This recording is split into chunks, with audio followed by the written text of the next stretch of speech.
미국은 2017년 테러와의 전쟁을 끝내면서 러시아와 중국 같은 대등한 적, 즉 강대국과의 경쟁을 선언했습니다. 하지만 미국만으로는 그동안 군사력을 키운 러시아와 중국에 대응하긴 어려웠는데요. 그나마 유럽 대륙에선 북대서양 조약기구 나토가 있어 러시아에 대응할 능력을 갖출 수 있지만 서태평양 지역은 동맹들이 모두 바다를 두고 멀리 떨어져 있어 힘이 분산될 수밖에 없었습니다. 그런 이유로 서태평양 지역에서 중국에 대한 군사력 불균형을 해소하기 위해 해군력을 가진 동맹국이 필요했는데 바로 일본과 호주입니다. 일본은 최근 북한과 중국의 위협을 빌미로 적 기지 타격 능력까지 갖추기로 하고 장거리 지상 공격용 미사일 확보에 나서고 있습니다. 호주도 미국, 영국과 체결한 3국 동맹인 오커스를 통해 미국에서 버지니아급 핵추진 잠수함을 도입하고 장거리 공격 무기를 도입할 예정입니다. 일본과 호주 모두 미국에서 중요 무기 체계를 수입하고 있지만 최근 도입하는 무기는 그 무게가 다릅니다.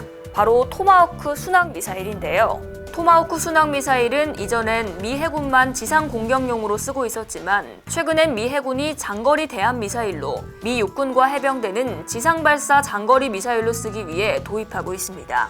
일본은 자신들이 개발하고 있는 12식 지대함 미사일 개량형을 완성하기 전까지 필요한 전력으로 토마호크 미사일 400발 도입을 결정했고 1월 6일 도입 계약을 체결했습니다. 일본은 2025년부터 도입할 예정이고 올 3월부터 미국에서 운용 인원에 대한 훈련을 시작할 예정입니다.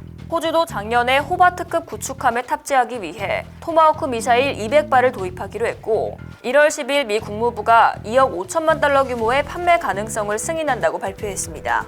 이들 외에도 캐나다와 네덜란드가 각각 호위함에 탑재하기 위해 구입을 결정하는 등 미국의 동맹국들에 대한 토마호크 미사일 판매가 늘고 있습니다. 지금까지 동맹국에 판매된 토마호크 미사일들은 모두 지상 공격용이지만 나중에 미 해군이 도입한 것과 동일한 대함 버전으로 개조될 가능성도 있습니다. 토마호크 미사일 같은 전략 무기는 미국의 동맹으로 불리는 아랍에미리트의 F-35 전투기 판매가 불어된 것에서 보듯 미국과 동맹이라고 모두 판매되진 않습니다. 그만큼 토마호크 수출을 허가한 국가들은 미국의 핵심적인 동맹입니다.